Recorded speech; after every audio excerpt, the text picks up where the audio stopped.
सर्वांना नमस्कार. Arjun Mayuri love स्टोरीचे 171 episode यापूर्वीच अपलोड केलेले आहेत. कृपया ते सर्व एपिसोड ऐकण्यासाठी आपल्या चॅनलला भेट द्यावी.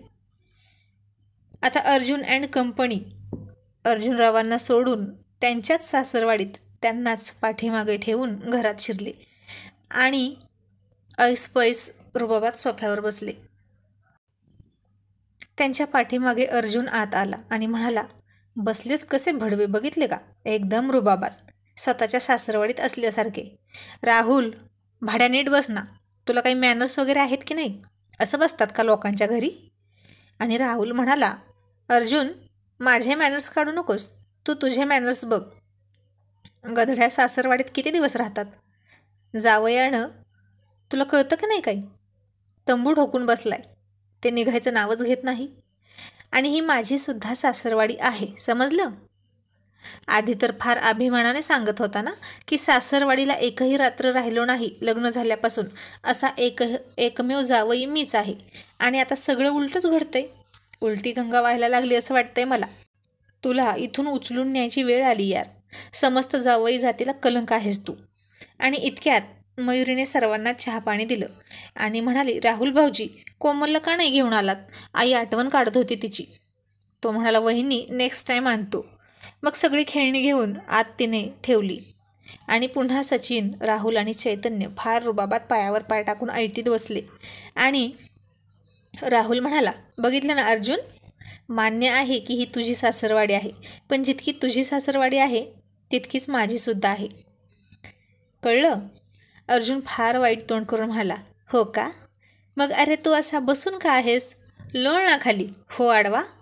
भाड्या म्हणे, माझी ही सासरवाडी आहे, इथं बायको कोणाची आहे? माझी आहे, कळलं?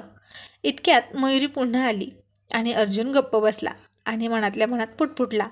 म्हणाला, ही मयू पण ना किती फेऱ्या मारते, अशानं पुन्हा एकदा बाळांतीन होईल ती. बोलूच देत नाही काही, तिच्यामुळे गप्प बसावं लागतं.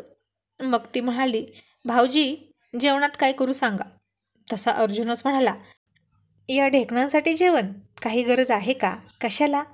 अगं मयू, ते जेवण करूनच निघाले आहेत, त्यामुळे त्यांच्याकडे वेळ आणि पोटात जागा दोन्ही नाही, होय ना रे? असं म्हणून त्यानं डोळे वटारले. मग ते तिघे गप्प बसले. पण चैतन्य म्हणाला, वहिनी, तसं अजिबात काही नाही. मी येतानाच माझ्या पोटात जागा करून आलो आहे आणि वेळेचं म्हणतान तर मला वेळच वेळ आहे, म्हणून रविवार गाठून आलो ना. काय रे सचिन, राहुल, आहे ना वेळ? आणि मयुरी म्हणाली, आणि जरी नसताना वेळ तरी मी तुम्हाला न जेवता पाठवलंच नसतं. असं म्हणून मस्त बेत करण्यासाठी किचनमध्ये शिरली आणि जाता जाता म्हणाली, अहो, आशूकडे लक्ष द्या हां, आई येईपर्यंत मी थोडीफार तयारी करते. ती गेली आणि अर्जुन म्हणाला, बघितलं, मला किती काम असतं. मी येणार नाही आत्ताच तुमच्यासोबत, कळलं? सचिन म्हणाला, मग लग्न पुढं गेलंच म्हणून समज, पुन्हा मुहूर्त नाहीत. अर्जुन म्हणाला, उद्या नागपंचमी आहे, उद्याचा तेवढा सण झाला की येतो ना. तसं बरं दिसतं का सणासुदीचं असं निघून जायला, सणाला पाठ देऊन? राहुल म्हणाला, अर्जुन, तू इथला माहेरवाशी नाही, सासरवाशी आहे, हे लक्षात ठेव. आणि तू काय उद्या वारुळाला दूध आणि राया घेऊन जाणार आहे का नागोबासाठी? तसा चैतन्य हळूच म्हणाला, सांभाळू ना अर्जुन, घालशील बिळात हात आणि होईल पंचायत. अर्जुन म्हणाला, अरे त्याला त्याच्या नागोबाची पूजा करून घ्यायची असेल, होणार आहे, म्हणून राहायचं आहे त्याला इथं. आता सगळे थोडे थोडे हसले, जास्त मोठ्यानं नाही हसले. आज त्यांनी ठरलं होतं नावाप्रमाणे राहायचं, रॉयल. आणि अर्जुन म्हणाला, उद्या तुम्ही तुमच्या नागांची पूजा करून घ्याल ना, मग माझ्याही नागाची पूजा झाली पाहिजे की नाही? राहुल म्हणाला, तुझ्या नागोबानं सध्या फणा टाकलेला आहे, माहीत आहे ना? अर्जुन म्हणाला, पण तुमच्या नागिनी तुमच्यासोबत आणि माझी नागिन लांब लांब, होय? तुम्ही उद्या तुमचे नागोबा डोलवणार नागिनीच्या तालावर आणि नाचवणार, मग माझं काय? आणि चैतन्य म्हणाला, अर्जुन, पण तुझ्या नागोबाला बिळातून बाहेर यायची परवानगी नाही, कळलं? आणि विना परवानगी फणा काढशील तर याद राख. आता चल गुपचूप. अर्जुन म्हणाला, पण उद्याच्या दिवसानं तुम्हाला काय फरक पडतो? सचिन म्हणाला, पडतो. पुन्हा तू म्हणशील की गणपती आले, राहू द्या, दसराच होऊ दे, असे बहाणे करत राहशील. आता तुझं काही ऐकणार नाही. तुझ्या लग्नासाठी बरीचशी कामे खोळंबली आहेत आमची, चल गुपचूप. अर्जुन म्हणाला, सचिन, तुला दुसरा गणपती बसवायचा आहे का? अरे पहिला तरी बाहेर येऊ दे की. सचिन म्हणाला, नाही, डोहाळे जेवण घालायचं आहे रत्ताचं. मग वहिनी तिकडे नकोत का? मग अर्जुन म्हणाला, बरोबर आहे तुझं. अरे पण आशू नाही ना राहत माझ्याशिवाय, त्याला रात्री मीच लागतो, त्याला झोप नाही येत माझ्याशिवाय. चैतन्य म्हणाला, हो का, तू त्याला दूध पाजतोस का, जे तो तुझी आठवण करत बसेल? त्याचं कशाला नाव सांगतोस, तुलाच झोप लागत नाही हे सांग की. अर्जुन, आता बहाणे बंद, तू आमच्यासोबत येतोस म्हणजे येतोस, आणि आता नाही आलास तर याद राख. आणि इतक्यात सासरे बुवांचा फोन आला. अर्जुनने उचलला आणि ते म्हणाले, अर्जुन, मयुरीची आई म्हणत होती की तिला बांगड्या घ्यायच्या आहेत मयुरीसाठी. उद्या सण आहे ना, आणि हात मोकळे बरं दिसत नाहीत, तर जरा मयुरीची साईज सांग बरं विचारून हाताची. आणि आता तिला कशाला विचारायचं हवं? अर्जुनरावांनाच माहीत होती की बायकोच्या हाताची साईज, आणि त्यानं सांगितली 2.6. नक्की ना, सासरेबुवा म्हणाले. अर्जुन म्हणाला, हो बाबा, अहो तिलासुद्धा माहीत नाही तिची साईज, मी सांगतोय ती घ्या ना, आणि तेच बांगड्या घेऊन या. बाबा म्हणाले, अर्जुन, आणि नाही बसल्या तर काय करायचं? अर्जुन म्हणाला, बाबा तुम्ही घेऊन तरी या, मी आहे ना, मी बरोबर घालतो तिला बांगड्या. मग फोन ठेवून दिला आणि राहुल म्हणाला, अर्जुन, तुला बांगड्या पण घालता येतात? आणि अर्जुन त्याला डोळा मारत चावटपणा करत म्हणाला, मग घालता पण येतं आणि काढता पण येतं. तसे सगळे हसायला लागले. आणि चैतन्य म्हणाला, हो बाबा, तुझ्यासारखा काड घालीतला एक्सपर्ट कुठेच नाही. आणि मग आता इकडच्या तिकडच्या गप्पा सुरू झाल्या. चैतन्यने मोबाईल काढला आणि बघत बसला आणि ओरडूनच म्हणाला, हे बघ, हे कालचं कोल्लं. अर्जुन म्हणाला, कोण? अरे आमच्या शेजारी आहे, दर आठवड्याला नवीन पोरीसोबत स्टेटस असते याचं. कशा पटतात पोरी याला काय माहीत. राहुल म्हणाला, आम्हाला तर एक पण नाही पटली. अर्जुन म्हणाला, मला तर माझी होणारी बायकोसुद्धा नाही कटली, आपलं नशीबच यार खराब आहे. चैतन्य म्हणाला, आपण इतके चांगले रॉयल असूनही पोरी पटत नाहीत, पण हा काय तितकाच चांगला नाही, ड्रिंकसुद्धा करतो. सचिन म्हणाला, म्हणजे पोरींना ड्रिंक करणारे मुलगे आवडतात असंच ना? अर्जुन म्हणाला, पण नवरा मात्र निर्व्यसनी, सुपारीचंही व्यसन नसलेला पाहिजे असतो. ड्रिंक करणारा काय, फिरण्यासाठी चांगला असतो आणि मजा मारण्यासाठी, कारण तो नशेत तिच्यावर पैसा खर्च करतो ना. फॉर एक्झाम्पल आपला अभि. आणि सचिन म्हणाला, पण मितूने लग्न केलं ना त्याच्याशी? आणि अर्जुन रागात म्हणाला, केलं ना, पण यानं अर्धी स्वर्गाची वारी करून आल्यावर, आणि यमाचं दर्शन होता होता राहिलं त्याला. जर त्याला काही झालं असतं तर जबाबदार कोण? अर्जुनचा आवाज आता थोडा कठोर झाला होता, कारण त्यावेळी अभिची अवस्था पाहून अर्जुनची अवस्था काय झाली होती हे आता त्याला आठवत होतं. आणि अभि जर आता त्यांच्यात नसता तर त्यांचं काय झालं असतं याचीही कल्पना त्याला करवत नव्हती. सचिन म्हणाला, पण यात तिचा काय दोष आहे? अर्जुन म्हणाला, तेच तर, ती काय किंवा तिचे आई बाबा काय यांच्याविषयीच बोलतोय ना मी. प्रेम होतं तर ती पळून यायला का तयार नव्हती? मी तिला विचारलं होतं, आई वडील तयार नाहीत तर पळून जाऊन लग्न करशील का? तर ती गप्प बसली आणि गुपचूप दुसरीकडे लग्न करायला तयार झाली होती. तिनं अभिचा विचार केला का? का तिने त्याच्या बाजूने स्टँड घेतला नाही? इतकंच प्रेम होतं तर. आणि शेवटी अभिराज फ्रॉड निघाला म्हणून अभिला निवडला. इथेही शेवटी फायदाच पाहिला ना. आता अर्जुन फार चिडून बोलत होता. त्याला नक्की कोणाचा राग आला होता काय माहीत. आणि म्हणाला, पण राहुल, माझ्या अभिला जर काही झालं असतं ना तर मी तुला अजिबात सोडली नसती. आणि सगळं माहीत असूनसुद्धा मी तिला अजिबात वाचवली नसती त्या अभिराजपासून. पण सगळंच वेळेवर व्यवस्थित झालं म्हणून ठीक, अदरवाईज, असं म्हणून अर्जुन शांत झाला. आणि आता तिघेही गप्प बसले. अर्जुन चिडला, मग आता काय बोलणार? तो चिडला की फक्त शांत बसायचं असतं हे रॉयल मेंबर्सना माहीत होतं. त्याचा प्रत्येक मित्र त्याच्यासाठी हिऱ्यापेक्षा जास्त मौल्यवान होता. मग त्याच्यासाठी तो बायकोची सुद्धा गय करत नसतो, कारण मित्र हा वणव्यामध्ये रखरखत्या उन्हामध्ये मिळणाऱ्या गारव्यासारखा असतो. आणि मग हळूच घाबरत घाबरत सचिन म्हणाला, अर्जुन सोड ना यार, अभि खुश आहे ना आता आपला.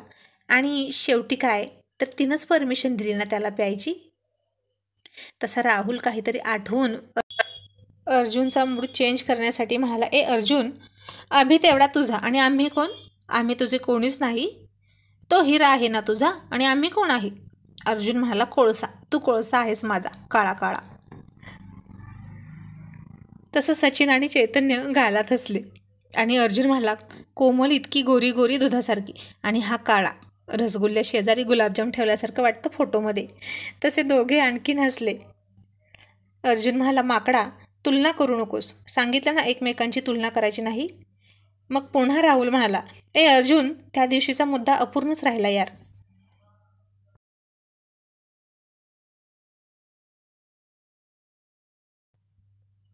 आता अर्जुन त्याचा राग आणि आवंढ ढागळत म्हणाला, कोणता? राहुल म्हणाला, अरे तोच की, अभिने एक पोस्ट केलेली, 40 नंतरचा एकच प्याला, आपण करायची ना सुरुवात, असं म्हणून त्यानं चैतन्य आणि सचिनला डोळा मारला. आणि आता दोघेही त्याला अनुमोदन देत म्हणाले, हो हो अर्जुन, करूया सुरुवात. तसा अर्जुन चिडून एक फटका मारत म्हणाला, नालायक कुठला, बेन्यांनो, प्या आणि तुमची टाकी फुल होईपर्यंत, आणि घरी लेझिम खेळत जा. तुम्हाला काहीतरी माहीत आहे का त्यातलं? आणि निघाले प्यायला. आणि खबरदार, जर माझ्या अपरोक्ष काही कराल तर भर उन्हात तापलेल्या डांबरीवर बसवेन आणि चड्ड्या काढून घेईन तुमच्या. मग येऊ द्या तुमच्या पार्श्वभावाला फोड. आणि आता अर्जुनरावांच्या या हक्काच्या शिव्या खाऊन सगळ्यांना खूप खूप बरं वाटत होतं. आता तो पुन्हा नॉर्मल झाला होता. मितूवरचा राग त्याचा कमी झाला होता असं वाटलं. मग सचिनने त्याच्या गळ्यात मिठी टाकली आणि लाडात येत म्हणाला, अहो अर्जुनराव, आता हसा की थोडं. तुम्ही चिडताय कोणावर आणि राग काढताय कोणावर? असं वागणं बरं नाही हां. आणि नवरदेवानं असं चिडायचं नसतं, त्यानं कसं फ्रेश राहिलं पाहिजे. तरीही अर्जुन हसत नव्हता आणि चैतन्यनं त्याची एक पप्पीच घेतली, पण गालावर. तरी अर्जुन हसला नाही. आणि राहुल म्हणाला, अर्जुन, तू चार्जिंग करून घे, तुझी चार्जिंग उतरली, वहिनींना घेऊन जा बेडरूममध्ये. तसा अर्जुन थोडा हसला आणि चैतन्य त्याला गुदगुल्या करत म्हणाला, हाय मेरी जान, काय हसतंय, काय लाजतंय, बायकोचं नाव घेतलं की. अर्जुन, आता खरंच असं वाटतंय की तुझं पहिल्यांदा लग्न होतंय. कसं जमतं रे तुला इतकं मनापासून दररोज नवीन असल्यासारखं फील करायला? मला तर 1-2 महिन्यातच बायको जुनी वाटायला लागली. अर्जुन म्हणाला, याचं सगळं रहस्य माझ्या बायकोतच आहे. तीच इतकी सुंदर लाजते ना, ईश्य म्हणून. माझ्या प्रत्येक स्पर्श झाला की ती तितकीच पहिल्यांदा स्पर्श होतोय असं तिला वाटतं. ती खूप सेन्सिटिव्ह आहे यार. आणि मग तिच्यामुळे मलाही फील होतं की हे सगळं पहिल्यांदा घडते. ती खूप गोड लाजते यार. I love her.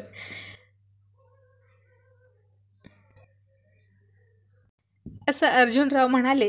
तसे तिघेही त्याला गुदगुल्या करत म्हणाले, ओय होय, क्या बात हे. अर्जुन, आता तुझी सगळी लव्ह स्टोरी पुन्हा पहिल्यापासून आपण क्रिएट करू. तू वहिनींना प्रपोज करायचं आमच्यासमोर. आम्हाला बघायचं आहे की त्या कशा लाजतात.